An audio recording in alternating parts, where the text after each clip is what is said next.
Anak-anak di rumah bisa siapkan buku tematiknya, bisa ambil buku tematiknya terlebih dahulu. Nah, hari ini kita sudah memasuki di pembelajaran terakhir, yaitu pembelajaran 5 dan 6 pada subtema 4 buku tematik 2A. Artinya, jika kita sudah memasuki pembelajaran terakhir, sebentar lagi kita akan melaksanakan PH yang kedua. Nah, untuk itu, setiap video yang teacher berikan, teacher harap kalian bisa menonton dan memperhatikan dengan baik. Anggap saja masih belajar seperti biasa di sekolah ya. Nah, hari ini kita akan masuk di pembelajaran 5 dan 6, di mana di pembelajaran 5 dan 6 kita akan mempelajari 3 mata pelajaran. Yang pertama ada Bahasa Indonesia, ada PKN, dan ada Matematika. Di Bahasa Indonesia, kita akan mempelajari mengenai kalimat tawaran dan kalimat penolakan. Sedangkan di PKN, kita akan mempelajari pengamalan sila ketiga, 4, dan 5 di masyarakat. Dan Matematika, kita akan mempelajari cara membuat soal cerita sesuai operasi hitung. Nah, kita akan bahas satu-satu ya. Oke, yang pertama, kita masuk di pembelajaran 5 Bahasa Indonesia. Kalian bisa buka bukunya di halaman 105. Di sana ada gambar Nina yang sedang beristirahat karena kelelahan berolahraga. Di sana ada Nina dan juga Adi. Teacher akan bacakan percakapannya, kalian perhatikan ya. Kamu mau minum juga, Di? Terima kasih, Kak. Aku tidak haus. Baiklah, ayo kita pulang bersama, Di. Hari sudah sore. Maaf, Kak. Aku diajak Kak Roni pulang bersama naik sepeda. Kalau begitu, hati-hati ya. Oke. Di pembelajaran kemarin, teacher sudah jelaskan jika kita menolak atau mengucapkan kalimat penolakan, jika seseorang sudah menawarkan sesuatu, harus dibalas harus mengucapkan kalimat penolakan dengan santun. Tidak boleh tidak sopan dan tidak santun ya. Nah, di sana yang pertama mengucapkan kalimat penawaran siapa? Ya, benar. Yang pertama sekali mengucapkan kalimat penawaran, kalimat tawaran adalah Kak Nina. Dia mengatakan apa? Kamu mau minum juga, Di? Apa yang ditawarkan Kak Nina di sana? Kak Nina menawarkan air minum karena setelah lelah berolahraga tadi, Kak Nina ingin Adinya minum juga enggak? Tiba-tiba Adinya bilang, terima kasih Kak, aku tidak haus katanya. Lalu setelah itu Kak Ninanya mengatakan lagi, baiklah, ayo kita pulang bersama, Di. Hari sudah sore. Kalau ayo, masih ingat? Ayo adalah kalimat ajakan. Kak Ninanya mengajak Adi untuk pulang karena hari sudah sore. Lalu, apa jawaban Adi? Adi pun menjawab dengan sebuah kalimat penolakan. Adi menjawab bagaimana? Maaf Kak, aku diajak Kak Roni pulang bersama naik sepeda. Nah, lalu Kak Ninanya marah tidak karena sudah ditolak? Tidak. Kak Ninanya mengatakan apa? Kak Ninanya mengatakan, kalau begitu hati-hati ya. Hati-hati di jalannya, pelan-pelan naik sepedanya supaya sampai selamat di rumah. Jadi di sana ada 3 jenis kalimat yang diucapkan. Yang pertama kalimat tawaran, lalu kalimat ajakan, dan kalimat penolakan. Semua kalimat ini sudah kita pelajari dan kalian sudah pasti tahu mana yang kalimat penolakan, kalimat tawaran, kalimat ajakan, kalimat perintah.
Kaliannya tidak bisa pulang bersama dengan Adi, ya.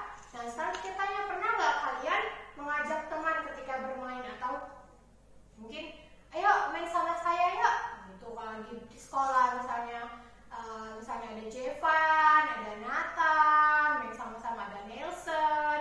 Lalu Nathan sama Nelson mau ajak Jevan, misalnya, ayo Jevan kita main. Dan terus Jevan bilang, maaf, saya sudah mau bermain dengan teman yang lain, dengan Axel, dengan Rizerio, mungkin kan.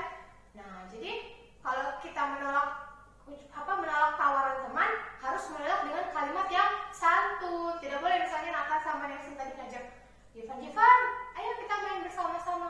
Nggak mau, nggak boleh begitu ya. Harus dengan ucapan yang sopan santun. Maaf Nelson, maaf Nathan, saya sudah diajak Rizerio dan Axel untuk main bersama. Mungkin besok-besok kita bisa main bersama ya. Nah, mungkin begitu jawabannya. Atau mungkin yang perempuan, ada Angeline, ada Audriel, ada Kania. Audriel sama Angeline main bersama. Lalu Kanianya bilang, teman-teman, saya boleh nggak ikut bermain di sini? Nah, Kania mau ikut bermain. Lalu Audriel dan Angeline jawabnya, boleh, mari kita bermain bersama ya.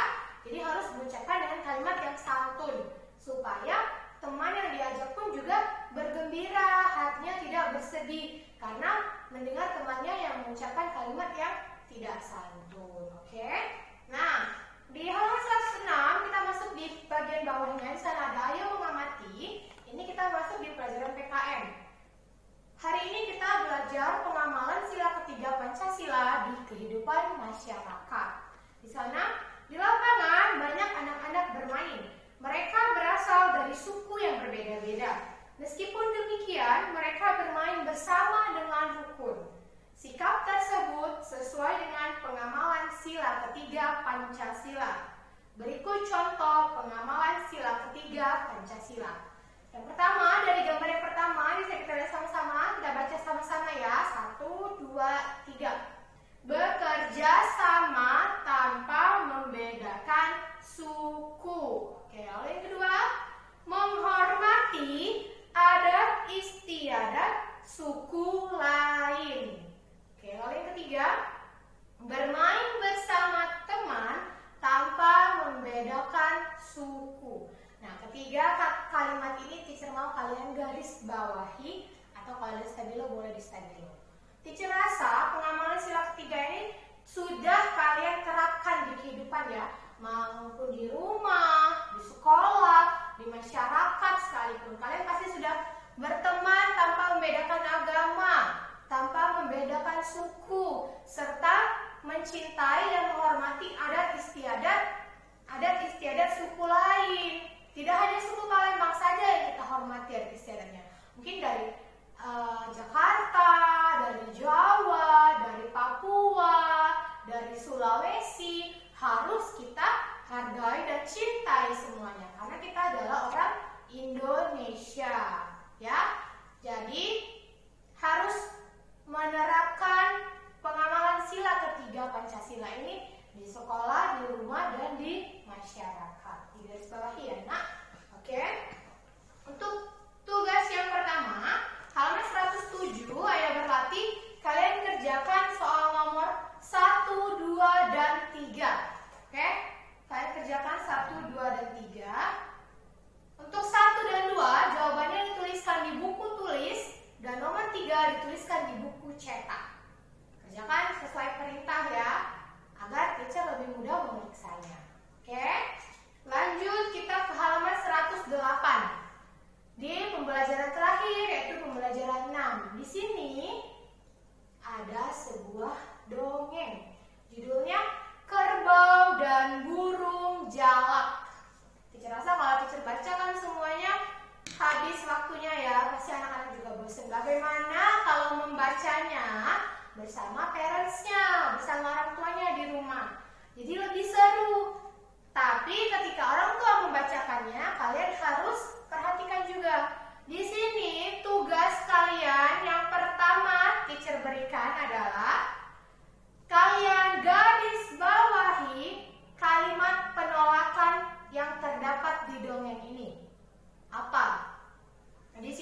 dua kalimat penolakannya.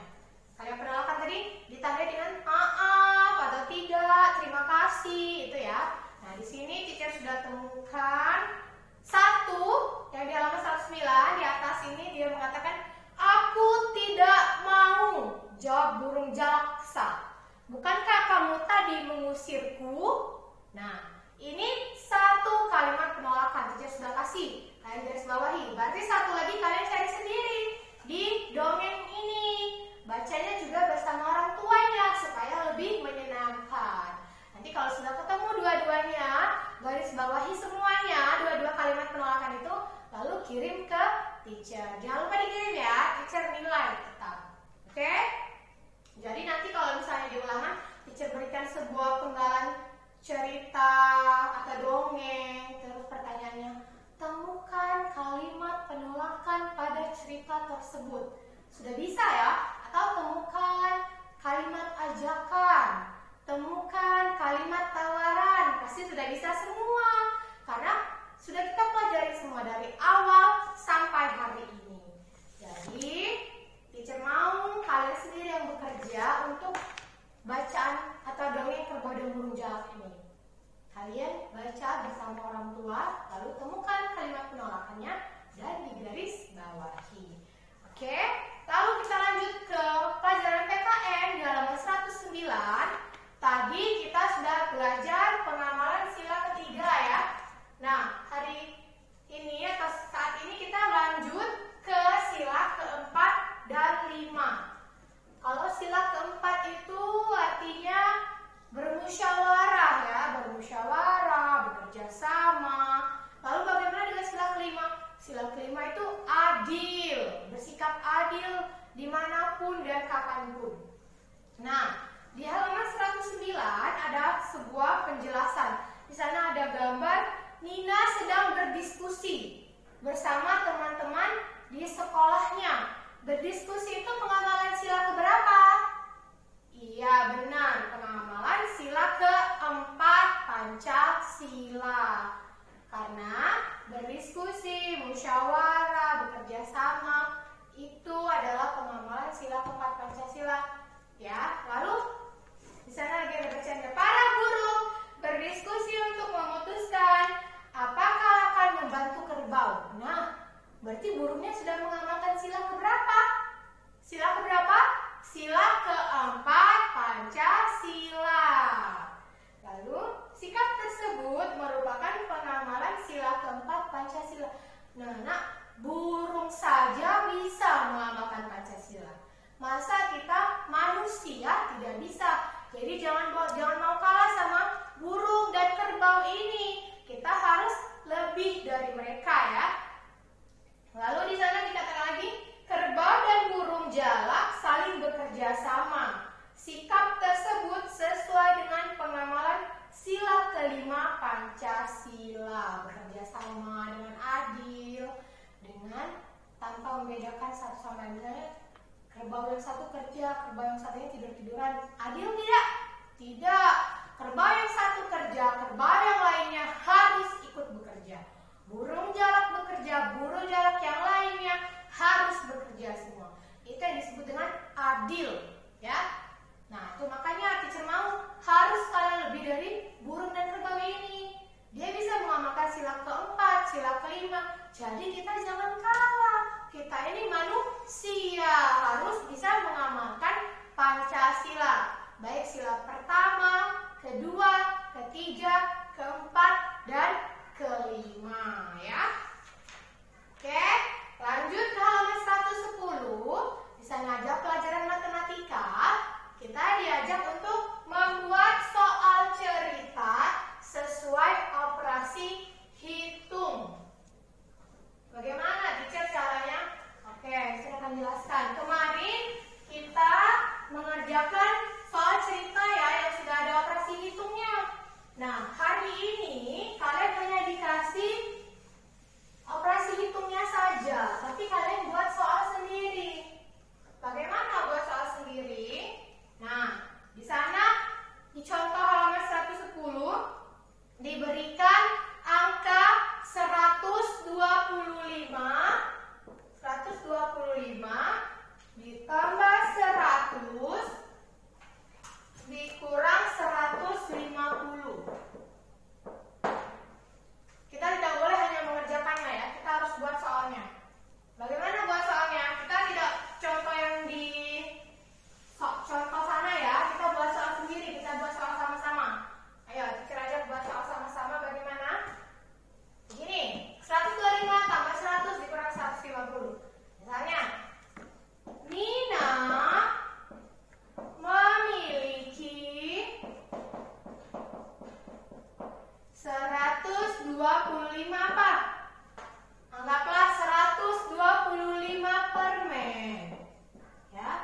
125 permen.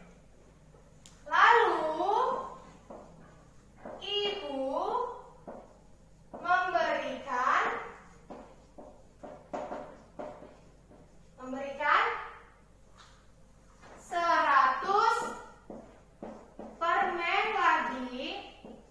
100 permen lagi kepada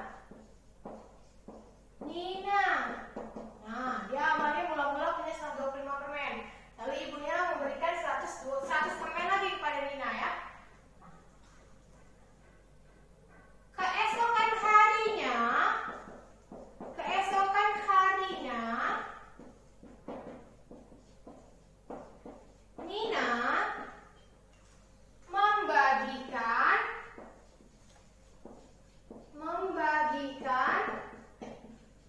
150 permen kepada teman-teman. Nah, permen ini sudah banyak. Dia bagikan kepada teman-temannya, tidak makan sendiri ya. Pertanyaannya adalah berapa sisa permen Nina sekarang ya? Berapa sisa permen Nina sekarang? Jadi kita tambahkan dulu 125 ditambah 100. Lalu nanti dikurang 150. Oke, sini dihitung. 125 ditambah 100. 5 tambah 0, 5. 2 tambah 0, 2. 1 tambah 1, 2. Nah, ini permen Nina awalnya ya. Permen Nina semua itu ini. Lalu Ninanya berbaik hati membagikan permennya kepada teman-temannya sebanyak 150 permen. Kita apakan? Kita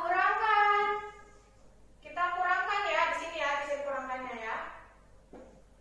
225 dikurang berapa? 150.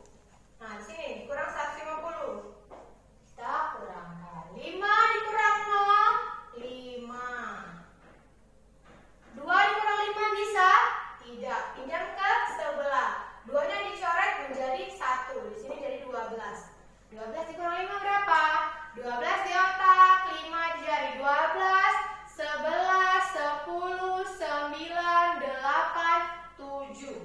7, 0, 1 kurang 1, 0. Berarti sisa permen Nina adalah 75 permen.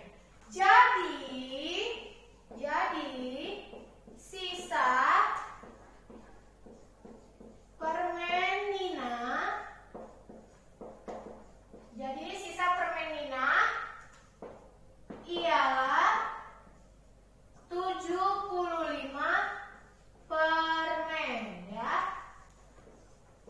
Nah, itu sudah bisa ya. Yang teacher nilai untuk tugas yang di pembelajaran 6 ini soalnya ini ya nak. Tuh, bukan hitungannya. Soalnya, bagaimana cara kalian membuat soalnya? Itu yang teacher perhatikan. Terserah nak. Boleh permen, boleh coklat, boleh kacang-kacangan, biji-bijian, atau mainan, boneka, terserah. Apa yang kalian mau, buat sendiri. Imajinasi sendiri buat soalnya. Dan ingat, untuk soal matematika harus dikerjakan menggunakan cara. Jangan hanya jawabannya saja yang dituliskan. Teacher tidak tahu kalian dapatnya dari mana. Entah cuma pikir-pikir, oh segini hasilnya. Oh kira-kira segini. Harus ada caranya ya, supaya teacher tahu perhitungan kalian benar atau tidak. Nah, untuk tugasnya ada soal ayo berlatih di halaman 110. Soalnya dari nomor 1 sampai nomor 3. Untuk nomor 1 kalian kerjakan di buku tulis. Nomor 2 dan 3 kerjakan di buku cetak. Kerjakan sendiri tanpa dituliskan oleh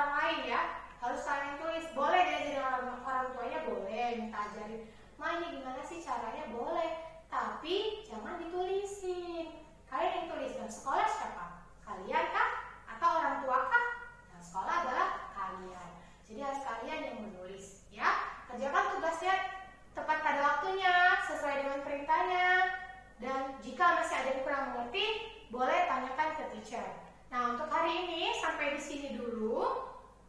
Teacher harap kalian bisa mengerti dengan semua penjelasan yang teacher berikan.